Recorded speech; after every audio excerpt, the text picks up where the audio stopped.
The most guaranteed way for you to be able to actually shoot better scores and play a lot better and get closer to that very sought after single digit or scratch handicap, you need to master and understand your wedges.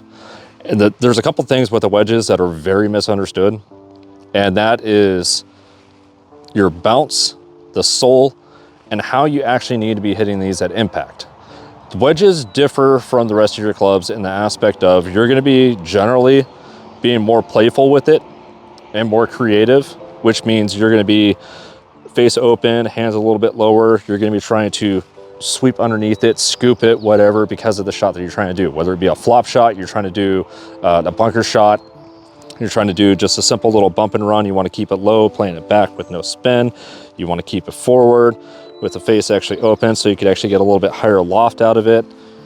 There's so many different things you can do with this wedge because most of them are blade style wedges like this, so you can be interactive with them. If you don't want to be creative with your wedge shots, get yourself a cavity back wedge with a nice wide sole to it and just take normal square shots to it, and that'll eliminate all this extra thought.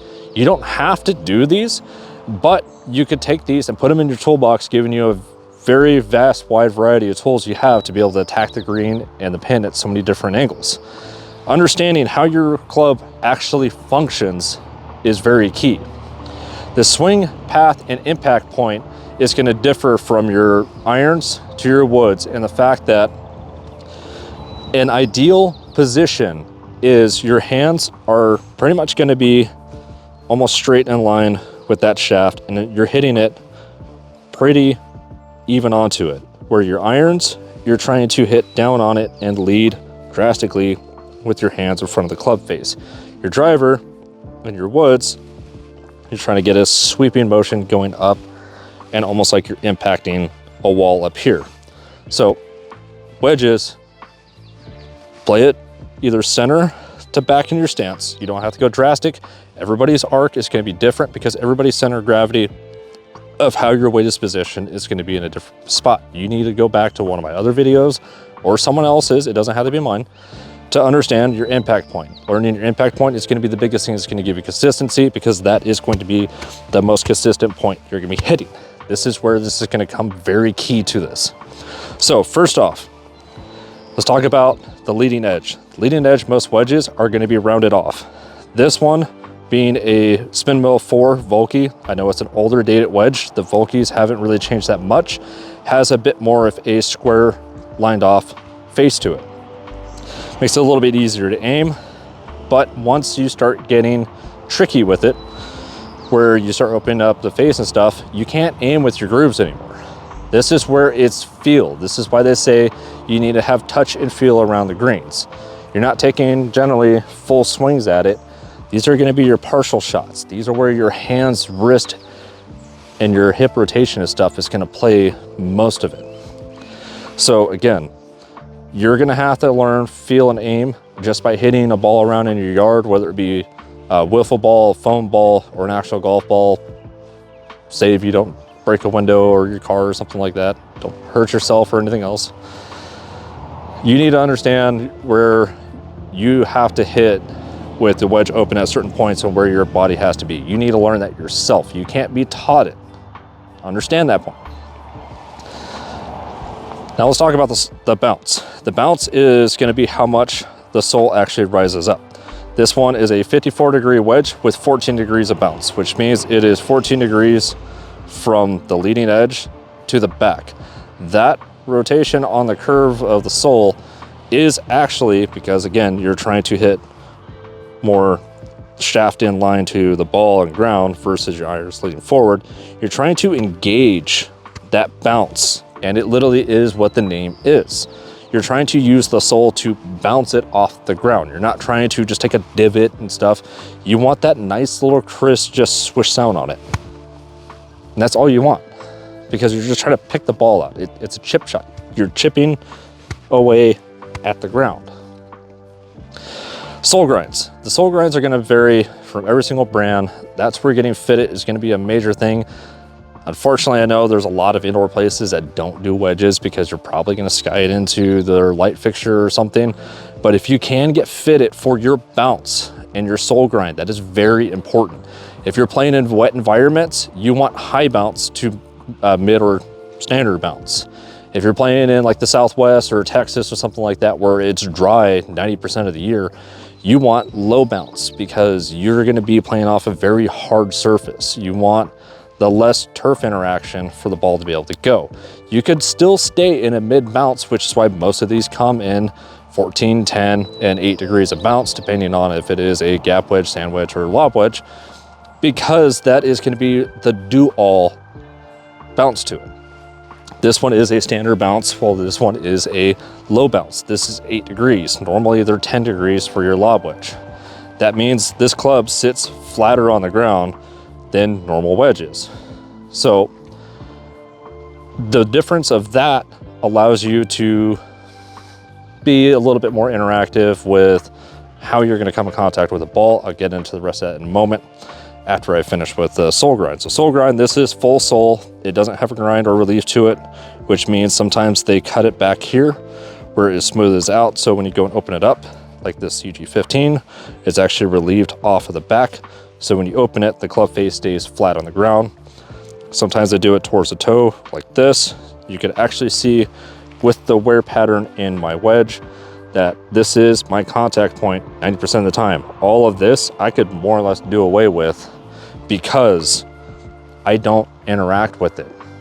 That part doesn't exist to me. By removing that extra material, it allows it to get through the grass easier, as well as sand and everything, without having as much delay and, you know, drag and stuff behind it. Know the bunkers you're playing. Know the environment you're playing. If you're playing super soft bunkers, that really light, white, fluffy sand, you're gonna want a full bounce and full sole to it, because you want that to be able to interact more with that sand, because it's just like going through basically moon dust. You want as much traction in that sand so you could fling as much as you can out to get it. You go with something like this, it's gonna be like taking a butter knife through it. You're just gonna dig underneath the sand, the ball's gonna go nowhere. You go and play, again, here in like the Pacific Northwest, we have very hard, wet bunkers all the time. Having a sole grind to it and a low bounce is gonna allow you to interact more with the harder, firmer turf to be able to just pick it out and fling it out better. 9 out of 10 times in Washington bunkers, I try to play it more like a off the green chip shot or like a flop shot, because the ball's not sitting in the sand. So that's where having your bounce and the sole grind is really going to come into effect and play. Now, when you're talking about getting a little bit tricky with it, what type of shots you want to play is going to dictate what type of bounce and grind you're also going to have as well. Picking the right loft is going to be important, because if you want to hit it high, you're going to want to use a 58 or a 60-degree wedge. That's going to give you the maximum amount of loft on the club itself. So 60 degrees, you can see just how flat that wedge is on the ground versus 54 degree, where that's going to be more angled. More often than not, you don't want to use your lob wedge for most of your chip and pitch shots. You do want to use your lob wedge when you start getting fancy. So rewind, let's go back into one shot that everybody wants to do. You want to hit that low high spin shot like the pros do. You want a full sole to it. You want high bounce, because when you open up that club face, you want this sole to be interacting on the ground. You're moving the weight as you open that back. So essentially you're taking the weight and moving it towards the back center of the face, and you're trying to get the ball to interact with that. You just get the feeling and the idea of you're just trying to flip your hands through and bring this thumb up to your shoulder. It's more of a right-handed swing, the same way you would do a bunker, because you're just trying to flip the clubs through it. That's why you see a lot of pros will sit there and practice their shots one-handed like that. So to get that low spinny shot, higher bounce is going to be key. You're going to be interacting a little bit with the face. The bounce is going to give it just enough to pop it in the air, but it's just running across basically your grate. you know, your texture surface, whatever you want to call it. You're hitting it on a cheese grater with a tiny little bit of a bump. That's all it is. High bounce, full sole, and that's going to give you that real low spinning interaction shot.